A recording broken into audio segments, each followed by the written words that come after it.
जय हिंद दोस्तों। आज हम बात करेंगे ईरान की। ईरान को आज 7वां-8वां दिन होने वाला है युद्ध लड़े हुए, और उसके बावजूद भी दुनिया की जो सबसे बड़ी पावर है उसको डाउन करने में नाकाम हुई है अभी तक। और इस नाकामी के पीछे सबसे बड़ी ईरान की रणनीति क्या है उसके बारे में मैं आज आपसे बात करूंगा। आज के बदलते युद्ध में ना एक ऐसी तकनीक सामने आई है जिसने दुनिया की सबसे बड़ी सेनाओं को भी सोचने पर मजबूर कर दिया है।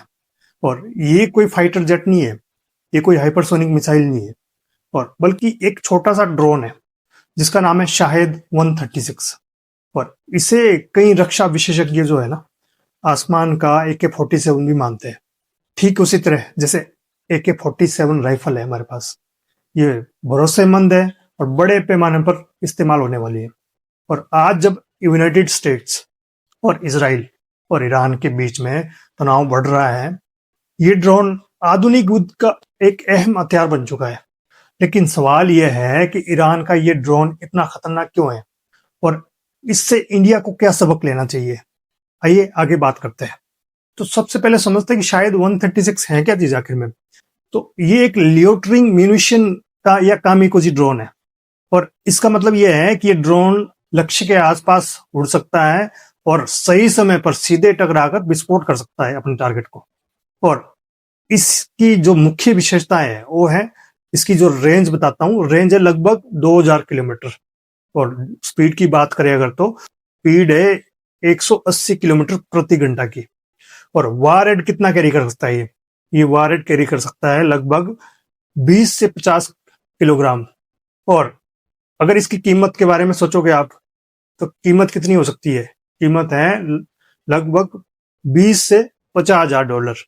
यानी एक ऐसा हथियार जिसे बड़ी संख्या में बना सकते हैं, और इसी वजह से इसे मास वारफेयर वेपन माना जा रहा है। और दूसरी बात करते हैं कि इसे आसमान का AK-47 क्यों कहा जाता है।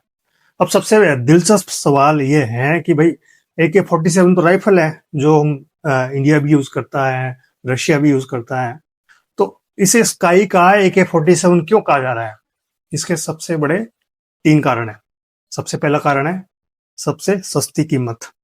और एक शायद 136 ड्रोन की कीमत लगभग 20 से 50,000 डॉलर की है, जो कि मैंने पहले भी बताया है। लेकिन इसे रोकने के लिए सोच सकते हो आप, इसे रोकने के लिए मिसाइल जो इस्तेमाल होती है उसकी कीमत क्या हो सकती है? उसकी कीमत हो सकती है $1 मिलियन तक। यानी दुश्मन 50 ड्रोन भेजता है तो उसे गिराने के लिए लाखों डॉलर खर्च करने पड़ते हैं, और इसे ही इकोनॉमिक वारफेयर कहा जाता है। तो ईरान इसको यूज कर रहा है आज की डेट में, और यूएसए और इसराइल के पसीने छूट रहे हैं इसको खत्म करने के लिए। सोच सकते हो। और दूसरा कारण क्या है? स्वाम अटैक। ईरान की जो रणनीति है केवल एक ड्रोन भेजने की नहीं है, वो एक साथ दर्जनों या सैकड़ों ड्रोन लॉन्च कर सकता है, और इसे ही ड्रोन स्वाम अटैक कहा जाता है। और इससे दुश्मन के रडार और एयर डिफेंस सिस्टम पर भारी दबाव आ जाता है। और कुछ ड्रोन भले ही गिरा दिए जाए, नो डाउट, उसमें कोई शक नहीं है, लेकिन कुछ अपने लक्ष्य तक पहुंचने में कामयाब हो जाते हैं। और तीसरा कारण क्या है? तीसरा कारण है आसान निर्माण। मतलब इसको इजीली मैन्युफैक्चर कर सकते हैं, और इस ड्रोन को बनाने के लिए बहुत ही जटिल तकनीक की जरूरत नहीं होती है। कई बार इससे कमर्शियल पार्ट्स के साधारण इंजन भी इस्तेमाल कर सकते हैं। मतलब जो कमर्शियल पार्ट है इसके इंजन बनाने के लिए बिल्कुल नॉर्मल से नॉर्मल पार्ट को भी हम यूज कर सकते हैं। तो इसका मतलब क्या है? इसका मतलब है कि ईरान जैसे देश भी इसे बड़ी संख्या में बना सकते हैं। मतलब इसमें लागत कम आती है, और जो पार्ट्स है पार्ट्स भी इजीली मिल जाते हैं। बात करते हैं कि जो मॉडर्न वारफेयर है उसमें ड्रोन क्रांति का क्या महत्व है। तो अगर हम पिछले कुछ वर्षों के युद्धों को देखें ना, तो सबसे बड़ा बदलाव साफ दिखाई देगा आपको। ड्रोन अब केवल मतलब एक सर्विलेंस के लिए नहीं यूज हो रहे हैं, अब वे डायरेक्ट अटैक वेपन बन चुके हैं। उदाहरण के लिए यूक्रेन और रशिया वार की बात करते हैं। इस युद्ध में ना ड्रोन इस्तेमाल हुए थे, और इतनी बड़ी मात्रा में हुए थे कि कई सैन्य विशेषज्ञों ने इसको ड्रोन वार भी माना गया। और ईरान ने इसी अनुभव से सीख लेकर अपने ड्रोन प्रोग्राम को मजबूत किया।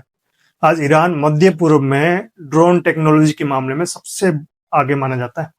उसके पास मॉडर्न से मॉडर्न ड्रोन है आज की डेट में अवेलेबल। और अब बात करते हैं कि अमेरिका के लिए और इसराइल के लिए ये सबसे बड़ी चुनौती क्यों बन गया आज की डेट में। तो इतनी बड़ी आर्मी होने के बावजूद भी ईरान के ड्रोन को नहीं रोक पा रही है।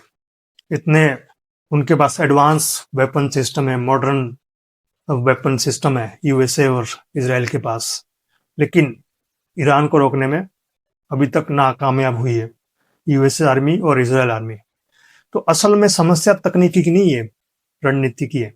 इसराइल के पास दुनिया के सबसे उन्नत एयर डिफेंस है, जैसे आयरन ड्रोम हो गया, पेट्रियोट मिसाइल सिस्टम हो गया, लेकिन ये सिस्टम मुख्य रूप से रॉकेट और मिसाइल रोकने के लिए बनाए गए थे।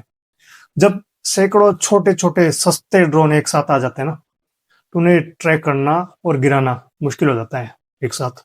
और यही वजह है कि ये ड्रोन आधुनिक युद्ध में एक बड़ी चुनौती बन गए हैं ईरान और यूएसए के लिए, खासकर अब। और अब बात करते हैं ईरान की एसिमेट्रिक वारफेयर स्ट्रेटेजी के बारे में।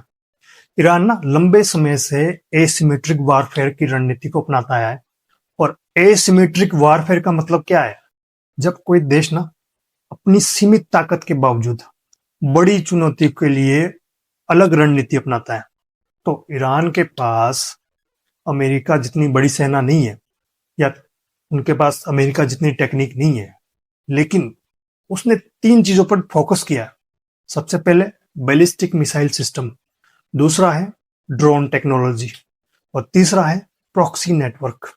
ईरान इनकी मदद से मध्य पूर्व में अपनी सेना को काफी आगे बढ़ाया है, और इसी वजह से ईरान आज की डेट में टिका हुआ है इस बैटलफील्ड में। तो बात करते हैं कि भारत को क्या सबक लेना चाहिए इन सब सिनेरियो से। सबसे पहला सबक है ड्रोन वारफेयर का भविष्य। जो भविष्य के युद्ध है ना, फ्यूचर के जो वार्स है, वो केवल अब टैंक और फाइटर जेट तक सीमित नहीं रह गए। इसमें चीजें आती है अब, जैसे छोटे और सस्ते बड़ी संख्या में उपलब्ध ड्रोन, जो कि किसी भी युद्ध की दिशा को तय कर सकते हैं। दूसरा सबक है anti drone air defence system. जो भारत की सीमाएं है ना, पाकिस्तान और चाइना जैसे देशों से लगती है। अगर भविष्य में ड्रोन स्वाम हमले होंगे, तो जो पारंपरिक एयर डिफेंस सिस्टम है ना हमारा, वो पर्याप्त नहीं है। इसीलिए भारत को ना लेजर वेपन्स को डेवलप करना पड़ेगा, इलेक्ट्रॉनिक वारफेयर सिस्टम को और ज्यादा डेवलप करना पड़ेगा, और एंटी ड्रोन रडार को और ज्यादा डेवलप करना पड़ेगा। और जो तीसरा सबक है ना, वो है डिफेंस सेल्फ रिलायंस। भारत पहले से ही रक्षा तकनीक पर काम कर रहा है, जैसे कि डीआरडीओ द्वारा विकसित ड्रोन प्रोजेक्ट। और इसके अलावा आत्मनिर्भर भारत और मेक इन इंडिया जैसी पहले रक्षा क्षेत्र को मजबूत कर रही है। और अगर भारत समय रहते ड्रोन टेक्नोलॉजी में निवेश करता है, तो भविष्य के युद्ध के लिए और ज्यादा बेहतर तैयारी हो सकती है भारत की। और अंत में यही कहा जा सकता है कि शायद 136 जैसे ड्रोन ने मॉडर्न वार की डेफिनेशन चेंज कर दी है। अब केवल युद्ध बड़े हथियारों से नहीं, बल्कि सस्ती, स्मार्ट और बड़ी संख्या में उपलब्ध टेक्निक से भी जीते जा सकते हैं। और ईरान ने दिखा दिया है, रणनीति और तकनीकी के सही इस्तेमाल के माध्यम से एक विश्व शक्ति को भी चैलेंज किया जा सकता है। जैसे कि आज की डेट में यूएसए घुटने टेकने पे मजबूर हो रहा है। और भारत के लिए सबसे बड़ा संदेश क्या है? भविष्य का जो युद्ध है ना, वो ड्रोन, आर्टिफिशियल इंटेलिजेंस और स्वायत्त हथियारों का युद्ध होगा, जो कि सबसे बड़ा चैलेंज होगा आने वाले टाइम में। तो अगर ये मेरी दी हुई जानकारी आपको अच्छी लगी, तो आप कमेंट कर सकते हो, शेयर कर सकते हो, और चैनल सब्सक्राइब कर सकते हो। धन्यवाद। जय हिंद, जय भारत।